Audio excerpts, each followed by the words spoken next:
They're the survivors who want to be the difference.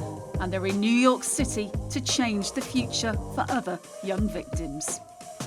The choir's been a massive thing for all of us. Like, from such a young age, we've all had someone to rely on in the choir. Being here today with like a few of us, like, it's just so nice and very special. I didn't even want to return to a city ever again, and so it gets emotional when I kind of think about it properly and think, gosh, I would never have thought I would be here now and talking and finally getting the voice I wish I always had all those years ago. How is it to be here? Amazing, like, it's surreal. To bring something so amazing to such a big place, not only New York but the United Nations, the project Be the Difference is brilliant. These young people went through such a huge experience that changed their lives. Their views about how we can speak correctly to young people was so important. But yeah, nobody has asked them yet. So we don't want to lose the voice of young people, or else if it happens again and young people are targeted, we may not have learnt enough. But away from the bright lights lies a tough journey, meeting others who know how they feel. Everything has symbolism in this place.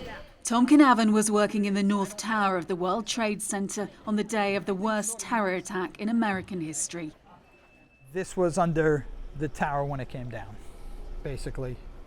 So you can, you see the damage to the metal, and you imagine what the damage, to you, yes, to flesh and blood, Nearly 3,000 people lost their lives on 9/11. Countless more were injured. The medical examiners work every day. They have been for years. There are families who have nothing to hold on to. Nothing has been identified. They can come here. I'll show you guys a map later on where remains were found. You'd be surprised, 10, 15 blocks away. The South Tower actually fell on top of us, killing 4 of the people I was with. You want to know something? You ask me. As a fellow survivor, Tom knows he can be there for the girls. Just to let them know you're not alone. Like what you went through, other people have gone through. And again, one bad day doesn't mean your whole life has to be that way. You're young, you come out, some of them were in tears downstairs, but when you come out here, I told them you laugh, you go shopping, you're in New York, you're gonna have fun, okay? Same thing with that. You learn how to deal with things. Tom has like an amazing story, and he's not afraid to like share that with everybody, and he's like living proof that you can get through something like this. It was very emotional, but I think because we were all together it made it a bit better. Yeah, it was a lot. You can kind of picture yourself in that scenario and relate what was happening to us and continues to happen to us to what happened to all of them, and I think that kind of hit us, quite hard. I can remember being in London and hearing about 9/11 and kind of piecing all that together, and we were all just people doing our own things on that day, and I really thought about the people here, and being with Tom and him telling his story makes it even more kind of real. Tom, we got you a little something from Manchester. Well, thank you. So this is for your beer on. All right. But just a little thank you. We have you as an honorary Manc. That's a good thing to do. Yeah, okay. Are there like a lot of bees in Manchester? Yeah, it's that a what it symbol is? of the city, yeah. I'm one of them now. I'm a Manc. I'm a bee. I'm a Manc bee. Okay, I can live with that. Lifelong friendships have been formed here in New York, but to make a real difference for the future, the choir had an important message to share, and there was no better place to do so than at the United Nations. I now have a great pleasure to invite a very special group of young women to the stage. They are members of the Manchester Survivors Choir. There you were with open arms, ready to accept me for who I become, but I struggled to see the good. Then you showed me all your ways, how to see things another way, and I learned how to go on, 'cause we're not gonna let them in, gonna let them change. Theirs is a song of hope. Its message is powerful. Together, they will be the difference. Never go back to the life we once had, but we're here for each other and we're holding hands. And in New York at the United Nations headquarters, they got to share that message on a global stage in the famous General Assembly Hall. But we'll never let go.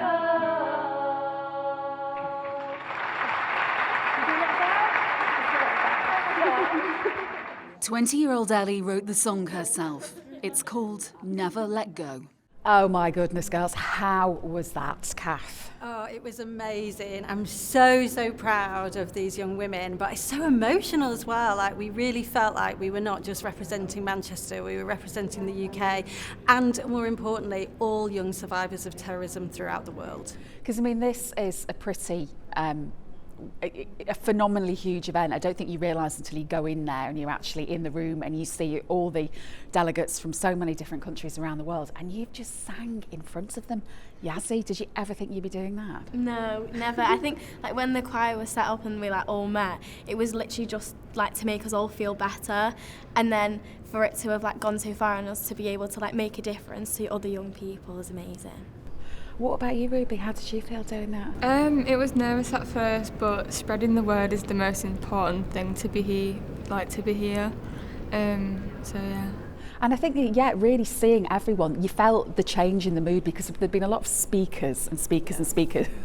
And then it came to you guys, and suddenly it was like it made such a huge difference. Lucy, what was it like being on that stage and seeing everyone? Yeah, it was quite nerve-wracking. Like, we were all a bit nervous beforehand, but like I think when we got up there, we just kind of knew what we were doing, and it's one of those things always feel nervous for it before, and then when you're doing it under pressure, you do it. You just perform. That's what you guys do, isn't it? And Ellie having to sing and play the guitar your own song. Was it quite emotional? Yeah, it was, but I'm really glad that I was able to create something for all of us that kind of, that is our message and that is what we want to promote, and I think that I've kind of reflected it in the lyrics, and I'm glad we got to be able to like perform it today. What's the most important part of the lyrics? Tell us a bit about the lyrics. Ooh, it would probably have to be like the holding hands all together, and because now we've got each other, and although we started with something really negative, we've all kind of come together and we've got each and every one of us to help each other through and kind of support everyone. And Alicia, how was it for you? How did you find it up there? Well, we all know by starting the choir, music is such a powerful tool, and again, I feel like our message was definitely reached by the audience. Yeah, I mean, there was a real change in the mood, wasn't there, when you guys came on? Could you feel that in there? Oh, it was tangible. Yeah, we can definitely sense all eyes on us and a few tears. Did you feel it? Did you cry when you were up there? And was there a little tear? Holding it together. We have to keep professional. But maybe at the end, just a little bit. Yeah. I just can't believe we've just done that. I mean, this is like the UN. I had a moment when I was just going, oh my goodness, it's, Thursday morning, and I would usually just be teaching at university, and here I am singing with these incredible women at the UN. It's like kind of pinch yourself moment, really. But had to just kind of take it in and just kind of think, well, actually, if we're ever going to make a difference, we're going to make a difference here. The girls were invited to speak at a special congress for victims of terror about their Be the Difference project. It aims to create a national plan to support young people's mental health in the aftermath of an attack, because at the moment there isn't one. Can you tell us a little bit about, from your perspective, what the unique needs of children and youth are and how they're different?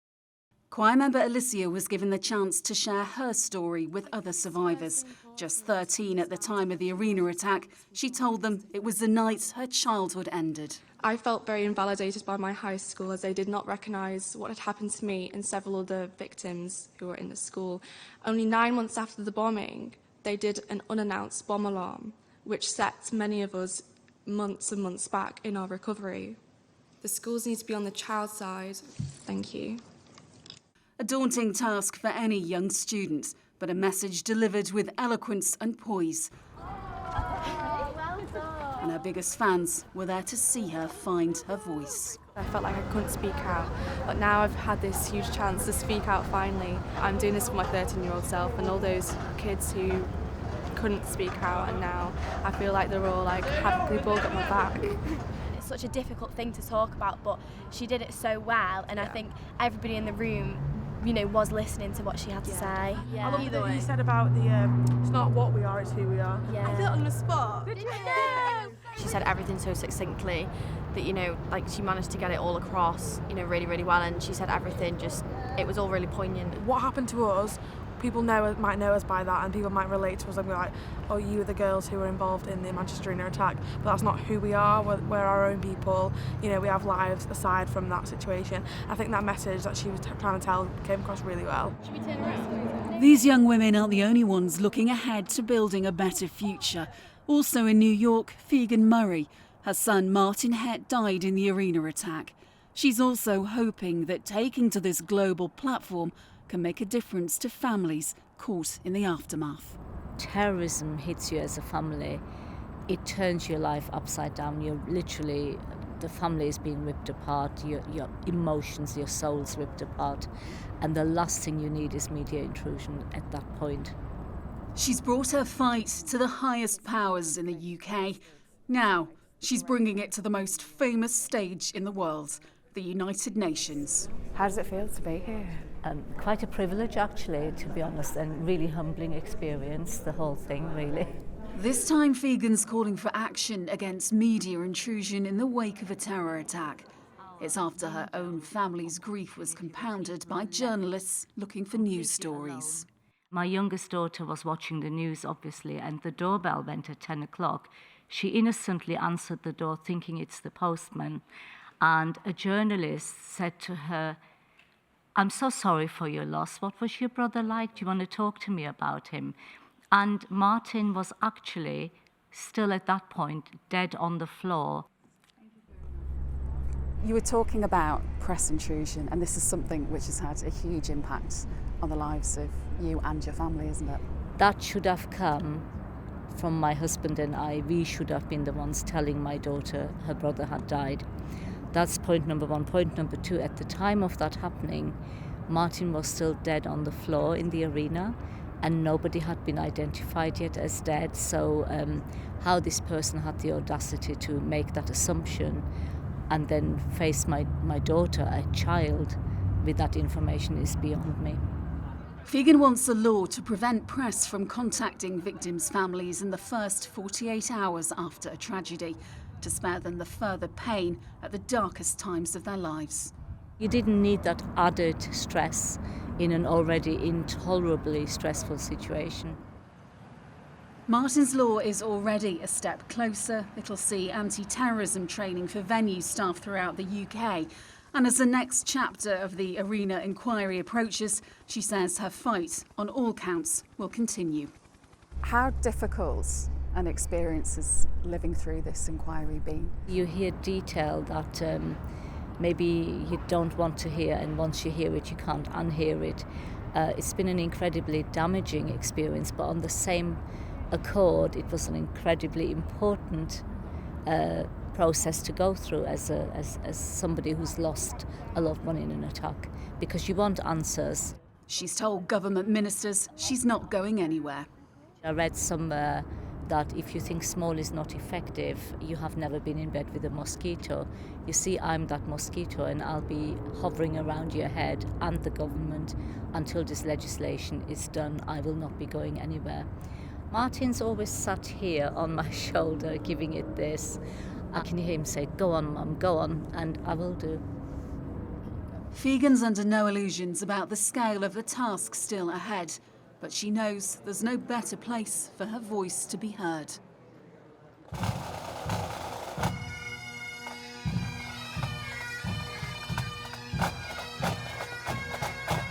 New York's own darkest day happened 21 years ago. It's one America will never forget. For the members of the Manchester Survivors Choir, the anniversary was a chance to meet those with whom they share a devastating bond.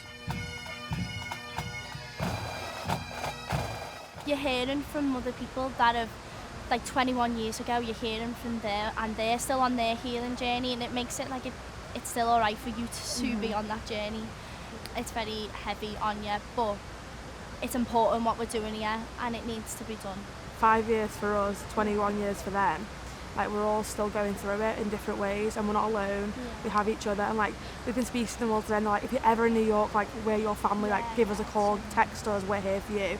It's emotional, like every year it'll be the same for all the survivors, and even like people visiting here every year. It's a shame about the weather, but I think when we walked onto here today, you can feel it's just like you come off the street and the mood it goes really quiet. But I think that kind of reflects this place, to be honest. It's quite peaceful, and it's a nice place for people to come and reflect.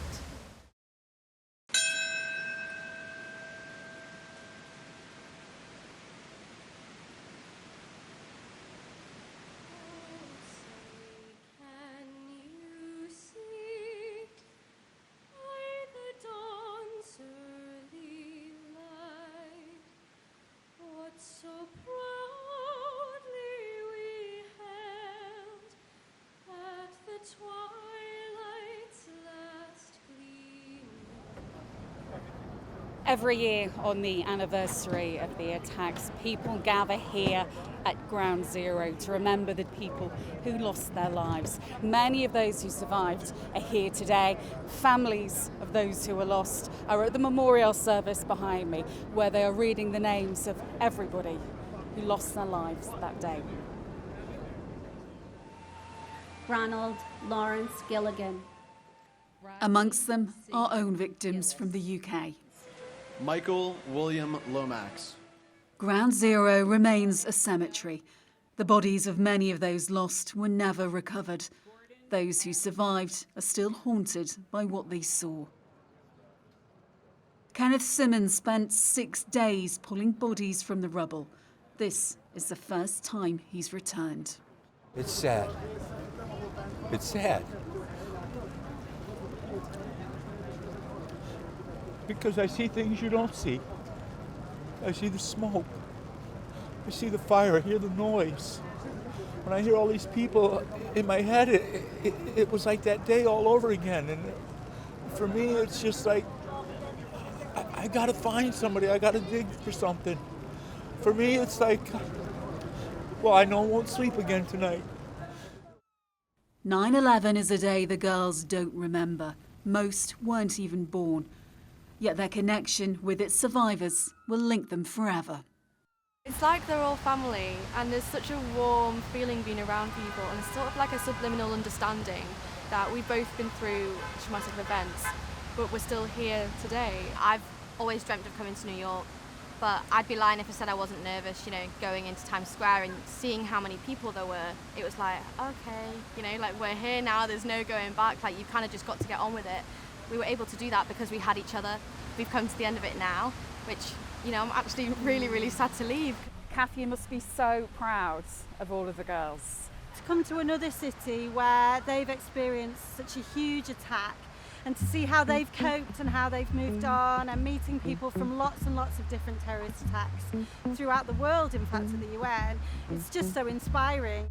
Starting to believe there could be something better than I've ever known.